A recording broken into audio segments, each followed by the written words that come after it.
ama san kan na mi pite zo se na bon chawen ka jana salam ka hin bole ke ka hi le bet si vai phe ka hi in tu le to a ai mi film tha le let ti de lung thim ke sa ti ka hung bo ka mi pi le za pi bet the de ka hung bo lo evin ji lung sit te in khulkon app sa ko ki film ka ngai lu et zo se lung sit te ni na so pi lang ni na bet pi de vin ka hin te mo ve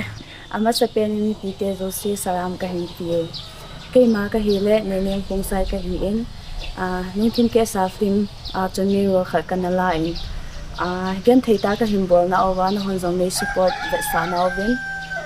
khi chỉ phim hi những sự tani này chỗ bị vinh kia không tao hi cái chụp vậy đi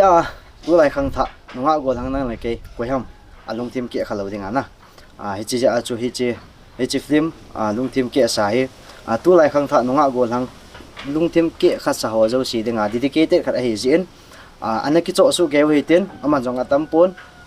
nục tên lung lụt tên là việc thì cho công tàu đấy lung tim kia sa phim hi Khulkon Tv mu the hi tai avet na dinga app sangai zin Android choi ho adin Play Store mu the hin iPhone choi ho adin App Store mu the hin na cho zawa buina na tu kha hi le slide contact number ki pia hin ni contact in lang acho ding dan video chamcha anaveu te ka ki pauve guys tu hi Khulkon TV na video cho dan kan bol di a henai lo hon hoi tan na ve wo aji chu payment na bola a fail phat le ke ho chung an lung hang ji win na ha process hoi tan na zuyu ngai chi Khulkon TV chi ya na kang lut ta abale chi kan cho de what's now chi na me ding chi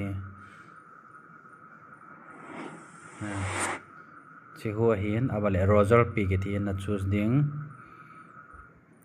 ai chi zo le Google Pay na chi more option jang o men chi na de ya na pi the ho ai banga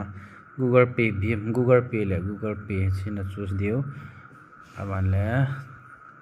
na pin na me lu diu chi ye tan chi cái pin kan me de chi hin na chi zo phat len at chi kasum ka pi tai te direct nga na mo back lo diu na nga diu he chom khan okay chi success ta chu to ai what's now hi thei nan na okay hi thei ta na hi chu he cho dan ong guys ki mail chi vo le no mistake